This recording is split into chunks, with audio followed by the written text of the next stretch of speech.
ಆಗ ಇವನು ಬಂದು ನನ್ನನ್ನು ಡಾಕ್ಟರ್ ಹತ್ರ ಕರ್ಕೊಂಡು ಹೋದ. ಪೊಲೀಸ್ನವ್ರು ಬರೋ ತನಕ ತಂಗಿ ತಂಗಿ ಅಂತ ಕರಿತಿದ್ದೋನು ಅವ್ರು ಬಂದ ತಕ್ಷಣ ಕೆಟ್ಟದಾಗಿ ನಡ್ಕೊಳ್ಳೋಕೆ ಶುರು ಮಾಡ್ದ. ಅದಕ್ಕೆ ನನಗೆ ತಡ್ಕೊಳಕ್ಕಾಗದೆ ಸರಿಯಾಗಿ ಹೊಡ್ದೆ. ಮುದ್ದ ಮಾವಲ್ಲ ನನ್ನ ಮದ್ವೆ ಆಗಲ್ಲ ಅಂದ್ರೆ ನನ್ ಬದುಕಿರಲ್ಲ ಅಂತ ಹೇಳಿದ್ದೆ ತಾನೆ. ಮಾವನು ನನ್ನನ್ನು ಬೇಡ ಅಂದ್ಮೇಲೆ ನನ್ ಬದುಕಿದ್ದು ಏನ್ ಪ್ರಯೋಜನ ಹೇಳು? ಹಾ ಎಲ್ಲರೂ ಸ್ವಲ್ಪ ನಿಶಬ್ದವಾಗಿ ಕೂತ್ಕೊಳ್ತೀರಾ? ಈ ಇಬ್ಬರು ಸಾಕ್ಷಿಗಳ ಹೇಳಿಕೆಯನ್ನ ಕೇಳಿದ ಮೇಲೆ ಬೆಳ್ಳಿದು ಯಾವ ತಪ್ಪು ಇಲ್ಲ ಅಂತ ಈ ಪಂಚಾಯ್ತಿ ತೀರ್ಮಾನಕ್ಕೆ ಬಂದಿದೆ.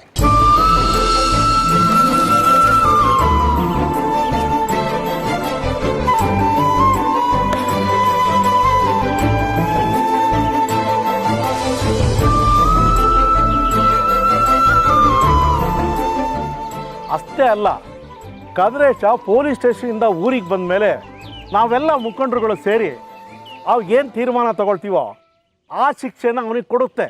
ಕೈ ಮುಗಿದು ಕೇಳ್ಕೊಂತೀನಿ ಸ್ವಾಮಿ, ಬರೀ ಶಿಕ್ಷೆ ಸಾಕಾಗಲ್ಲ ಅವನಿಗೆ. ಹೆಣ್ಮಕ್ಳು ಅಂದ್ರೆ ಆಕ್ಲಾಸನ ಅವನಿಗೆ. ಅವ್ನು ಮಾಡಿದ ತಪ್ಪು ಇವರಲ್ಲಿ ಯಾರು ಮಾಡಬಾರ್ದು, ಹಾಗೆ ಮಾಡಬೇಕು. ಅವನ್ನ ಊರಿಂದ ಬಹಿಷ್ಕಾರ ಹಾಕಿ.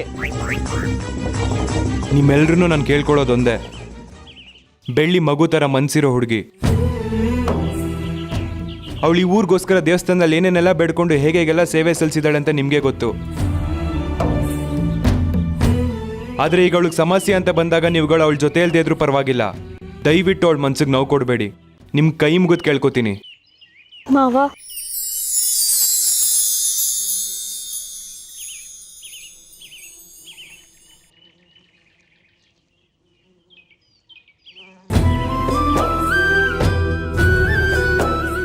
ಅಳ್ಬೇಡ ಬೆಳ್ಳಿ, ನೀನೇನು ಅಂತ ಇಡೀ ಊರಿಗೆ ಗೊತ್ತಾಗಿದೆ. ಇನ್ಮೇಲೆ ನಿನ್ನ ಕಣ್ಣೀರು ಏನಿದ್ರು ಖುಷಿಯಾಗಿದ್ದಾಗ ಮಾತ್ರ ಬರಬೇಕು, ನೋವಾದಾಗಲ್ಲ. ನಾನು ಇವ್ರನ್ನ ಬಿಟ್ಬಿಟ್ಟು ಬರ್ತೀನತ್ತೆ. ನೀವು ಬೆಳ್ಳಿನ ಜೋಪಾನವಾಗಿ ಮನೆ ಕರ್ಕೊಂಡೋಗಿ.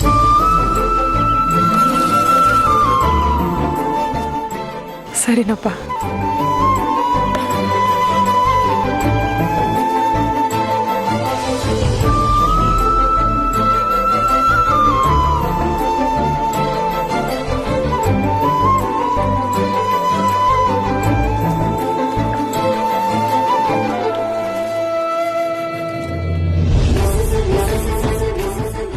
ನನ್ನ ಮಾತಿಗೆ ಬೆಲೆ ಕೊಟ್ಟಿದ್ದಕ್ಕೆ ತುಂಬ ಧನ್ಯವಾದ. ನಾನಿನ್ನು ಬರ್ತೀನಿ. ಸರಿಯಪ್ಪ, ಬನ್ನಿಮ್ಮ.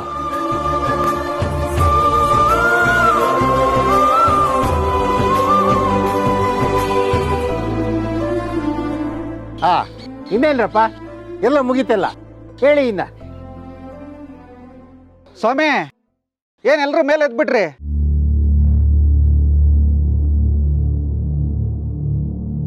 ಇನ್ನು ನ್ಯಾಯ ತೀರ್ಮಾನನೇ ಆಗಿಲ್ಲ. ಕೂತ್ಕೊಳ್ಳಿ ಕೂತ್ಕೊಳ್ಳಿ.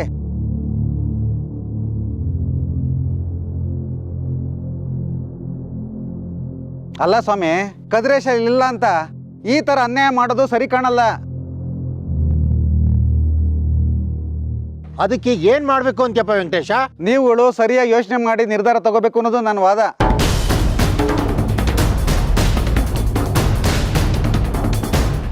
ಮುತ್ತು ಇವರಿಬ್ರು ಕರ್ಕೊಂಬಂದು ಸಾಕ್ಷಿ ಹೇಳಿಸ್ದ ಸರಿ, ಆದ್ರೆ ಬೆಳ್ಳಿಗೆ ಔಷಧಿ ಕೊಟ್ಟಿರೋಂಥ ಅಜ್ಜಿ ಇವ್ರೇನಂತ ಯಾರಿಗೆ ಗೊತ್ತು?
ಜೊತೆ ಏನೋ ಮಾಡ್ತಾ ಇದ್ದೆ. ನಾನು ಗಂಡು ಇವಳು ಹೆಣ್ಣು ಅಂದಮೇಲೆ 1000 ಇರುತ್ತಪ್ಪ. ಅನ್ಭವಿಸೋವರೆಗೂ ಸುಖ, ಮುಗಿದ ಮೇಲೆ ಕೋಪ. ಹೌದು ಹೌದು, ನಾನು ಮಾಯನ್ ಮದ್ವೆ ಆಗ್ತಾ ಇದ್ದೀನಿ. ಏನೀಗ? ನಿನ್ನ ಮದ್ವೆ ಆಗೋಕೆ ನನಗೆ ಇಷ್ಟ ಇದೆ. ನಿನ್ನ ಮದ್ವೆ ಆಗ್ಬೇಕು ಅಂತ ನನಗೊಂದು ಕ್ಷಣ ಕೂಡ ಅನ್ಸಿಲ್ಲ.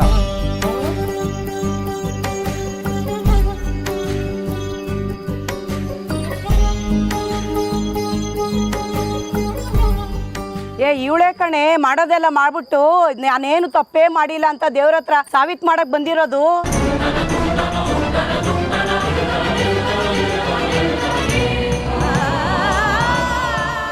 ಇವಳೇನೆ ಅಕ್ಕ ಕೆಂಡ ತುಳಿಯಕ್ ಬಂದಿರೋಳು.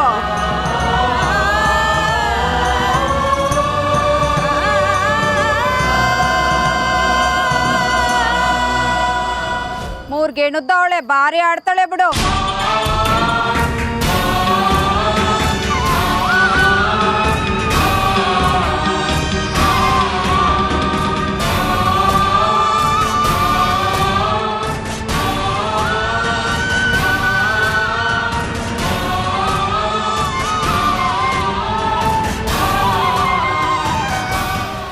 ಅಯ್ಯ ಬಾರೆ, ಮನ್ಸನ್ಗೆ ಮೋಸ ಮಾಡ್ಬೋದು, ದೇವ್ರಿಗೆ ಮೋಸ ಮಾಡೋಕ್ಕಾಗುತ್ತಾ?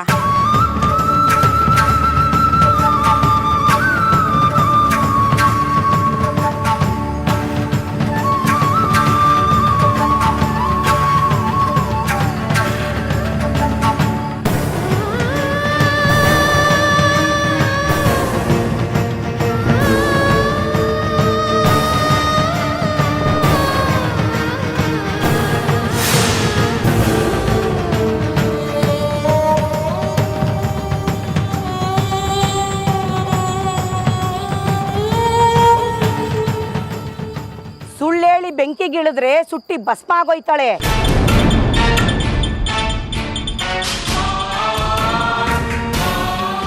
ಅಷ್ಟು ಶಕ್ತಿ ಐತೆ ಆ ತಾಯಿಗೆ.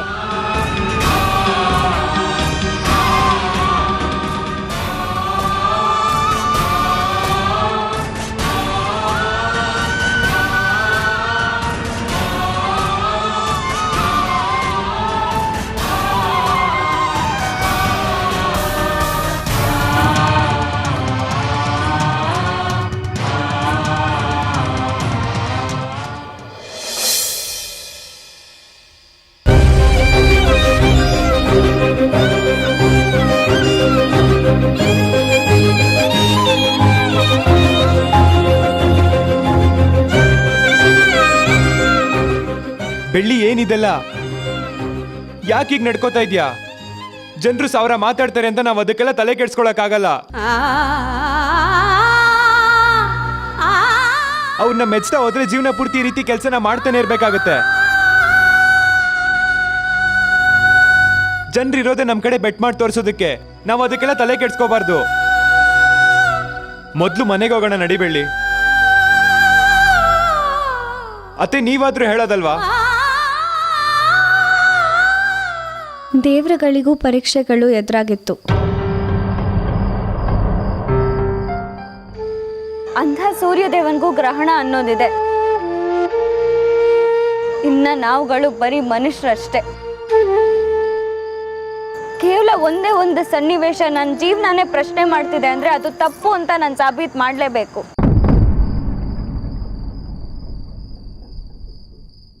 ಮಾಡಲೇಬೇಕು ಮಾವ.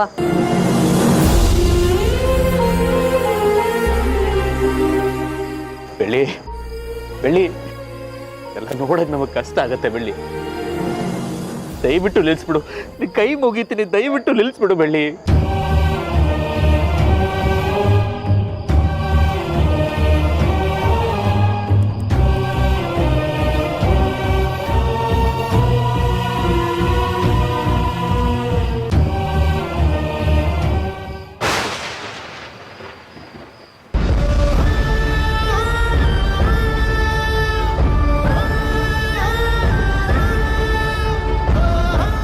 ನಮ್ಮ ಮುತ್ತು ಮಾವ ಅಂದ್ರೆ ಸುಮ್ಮನೆನಾ?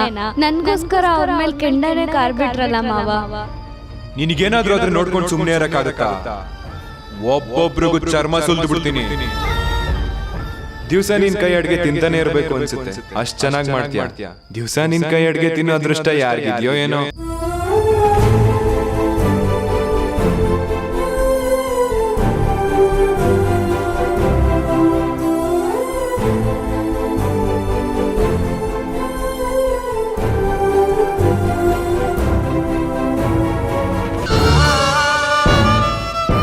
ಬೆಳ್ಳಿ ನಿಂಗೆ ಹೇಗೆ ಹೇಳ್ಬೇಕು ಅಂತಾನೆ ಗೊತ್ತಾಗ್ತಾ ಇಲ್ಲ. ಯಾಕೆ ಇಷ್ಟೊಂದು ಹಠ ಮಾಡ್ತಾ ಇದ್ಯಾ? ನೀನ ಕೆಂಡ ಆಯೋದ್ರಿಂದ ನಿನ್ ಪ್ರಾಣ ಹೋದ್ರೂ ಹೋಗ್ಬೋದು. ದಯವಿಟ್ಟು ನನ್ನ ಮಾತು ಕೇಳು, ಬಾ ಮನೆಗೆ ಹೋಗೋಣ. ನಾನು ಹಿಂದೆ ಮುಂದೆ ನೋಡದೆ ಈ ನಿರ್ಧಾರಕ್ಕೆ ಬರಲಿಲ್ಲ ಮಾವ. ನಾನು ಏನು ಮಾಡ್ತಿದ್ದೀನಿ ಅಂತ ಚೆನ್ನಾಗಿ ಅರ್ಥಕೊಂಡೇ ಕೆಂಡ ಹಾಯ್ತಿದ್ದೀನಿ. ನೀವಿಷ್ಟೆಲ್ಲ ಹೇಳ್ತಿರೋದು ನನ್ನ ಒಳ್ಳೇದಕ್ಕೆ ಅಂತ ಗೊತ್ತು. ಆದರೆ ಈ ಕೆಂಡದ ಮೇಲೆ ನಡೆಯೋ ನಿರ್ಧಾರ ನನ್ನ ಒಳ್ಳೇದಕ್ಕೆ.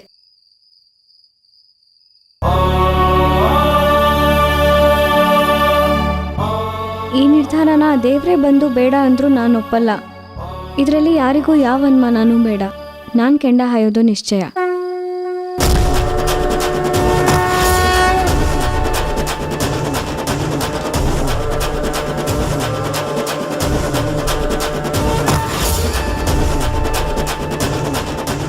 ಆದ್ರೆ ಇದನ್ನೆಲ್ಲ ನೋಡೋ ಶಕ್ತಿ ನನ್ನಲ್ಲಿಲ್ಲ ಬೆಳ್ಳಿ. ನಾನಿಲ್ಲಿರೋದಿಲ್ಲ. ಷಣ್ಮುಗ, ನಡಿ ಹೊರಡೋಣ. ಮುತ್ತು ಬೇಡ ಮುತ್ತು, ಇಲ್ಲ ಇರೋಣ. ಹೇಗಾದ್ರೂ ಮಾಡಿ ಬೆಳ್ಳಿ ಮನಸ್ಸು ಬದಲಾಯಿಸೋ ಪ್ರಯತ್ನ ಮಾಡೋಣ ಮುತ್ತು, ಪ್ಲೀಸ್. ಅತ್ತೆ, ನನ್ನ ಕೈಯಲ್ಲಿ ಎಷ್ಟು ಪ್ರಯತ್ನ ಆಗುತ್ತೋ ಅಷ್ಟು ಪ್ರಯತ್ನ ಮಾಡಿದ್ದೀನಿ. ಆದರೆ ಬೆಳ್ಳಿ ನನ್ನ ಮಾತನ್ನೇ ಒಪ್ಕೋತಾ ಇಲ್ಲ.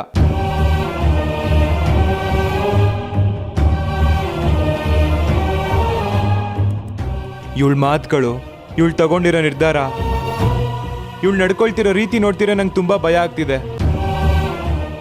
ನಮ್ಮ ಮುಂದೆ ಚಿಕ್ಕ ಮಗು ಥರ ಇದ್ದಿದ್ದ ಬೆಳ್ಳಿನೇ ಬೇರೆ, ಈಗ ನಮ್ಮ ಮುಂದೆ ಕೂತಿರೋ ಬೆಳ್ಳಿನೇ ಬೇರೆ.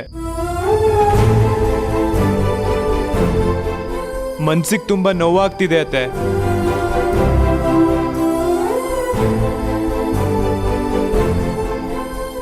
ಯಾಕಮ್ಮ ಇಷ್ಟೊಂದು ಕಷ್ಟ ಪಡ್ತಿದ್ಯಾ ನೀನು?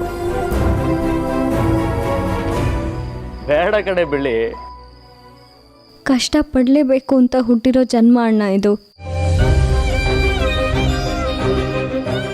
ಒಂದು ವೇಳೆ ಆ ಕೆಂಡ ಹಾಯೋದ್ರಲ್ಲಿ ನನಗೇನಾದರೂ ಆಗಿ ನಾನು ಸತ್ತೇ ಹೋದ್ರು ನಾನು ತಪ್ಪು ಮಾಡಿಲ್ಲ ಅಂತ ನಿರೂಪಿಸಿ ಸತ್ತೆ ಅನ್ನೋ ನೆಮ್ಮದಿ ನನಗಿರುತ್ತೆ.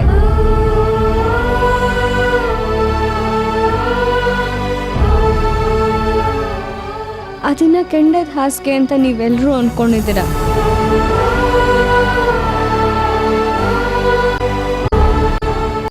ಆದರೆ ನನಗೆ ಈ ದೇವಿ ಅದನ್ನ ಹೂವಿನ ಹಾಸಿಗೆ ರೀತಿ ಮಾಡ್ತಾಳೆ ಅಂತ ಅನ್ಕೊಂಡಿದ್ದೀನಿ. ನಾನು ನಿರಪರಾಧಿ ಅಂತ ಎಲ್ರಿಗೂ ನಿರೂಪಿಸೋ ಪ್ರಯತ್ನ ಮಾಡಲೇಬೇಕು. ದಯವಿಟ್ಟು ಇದಕ್ಕೆ ಯಾರೂ ಅಡ್ಡಿ ಬರಬೇಡಿ.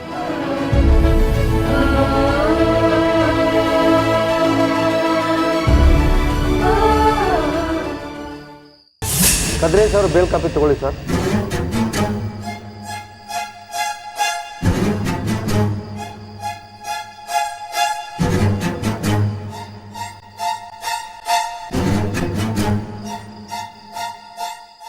ಹೇ, ಸಿಗ್ನೇಚರ್ ಮಾಡ್ಸ್ಕೊಂಡು ಕಳಿಸ್ರಿ.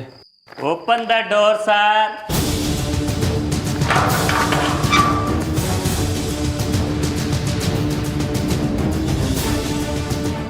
ಇದಕ್ಕೊಂದು ಸೈನ್ ಮಾಡಪ್ಪ.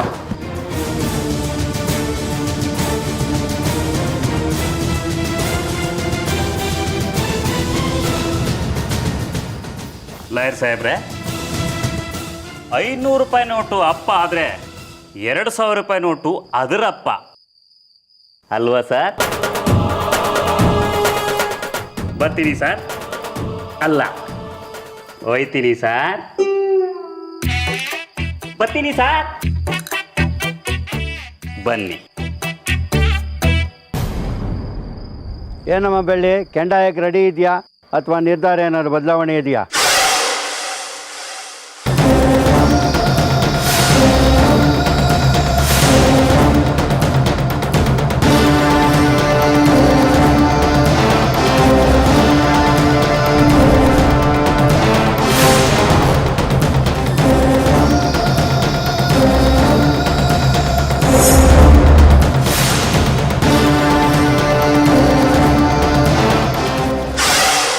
ಬದಲಾವಣೆನೂ ಇಲ್ಲ.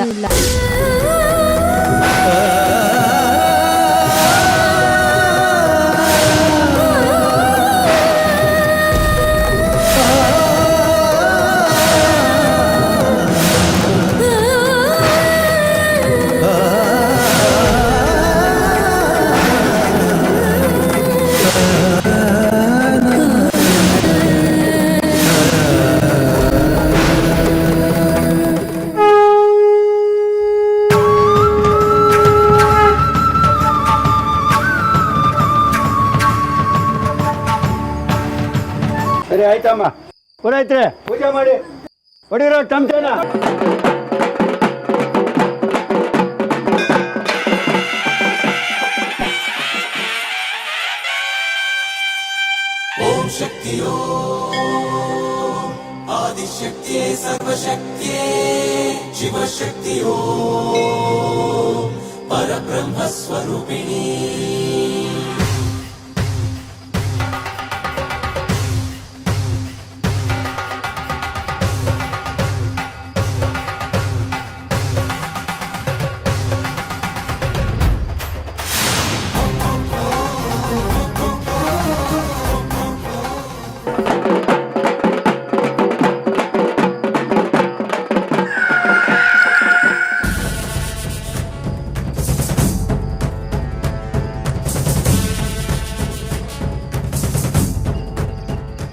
ಓಹೋ, ಎಲ್ಲ ರೆಡಿ ಇದ್ದಂಗಿದೆ. ಕೆಂಡ ಆಯೋದು ಸುಲಭ ಅಂದ್ಕೊಂಡಿದ್ದಾಳೆ, ಇದನ್ನ ದಟ್ತಾನ ಅಂತಾನೆ ಹೇಳಬೇಕು.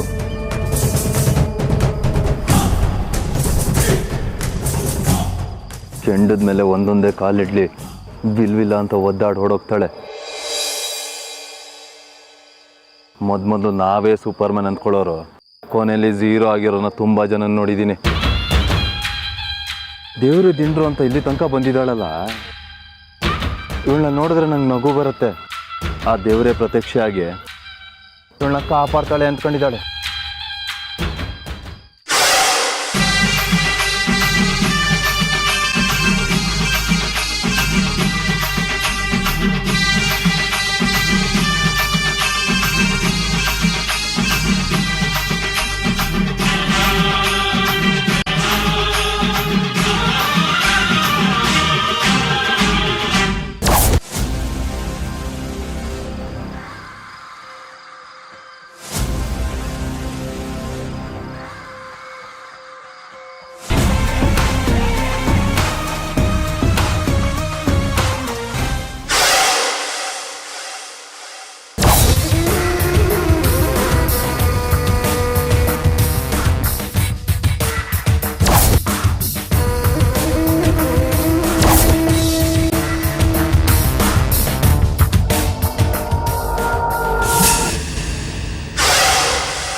ಯಾಕಪ್ಪ ಗಾಡಿ ಆಫ್ ಆಯ್ತು?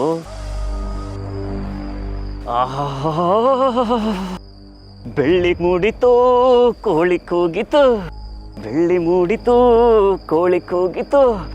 ಚಳಿ ಬೇರೆ ಸಖತ್ತಾಗಿದೆ. ಬೆಳ್ಳಿ ಏನಾದರೂ ಇವತ್ತು ಜೊತೆಗಿದ್ದಿದ್ರೆ ನಾಟಿ ಕೋಳಿನ ಹಂಗೆ ಉಗಿದು ಬಿಡ್ತಿದ್ದೆ. ಮನೆಗೆ ಹೋಗ್ಬಿಟ್ಟು ಒಂದು 90 ಹಾಕ್ಬಿಡೋಣ.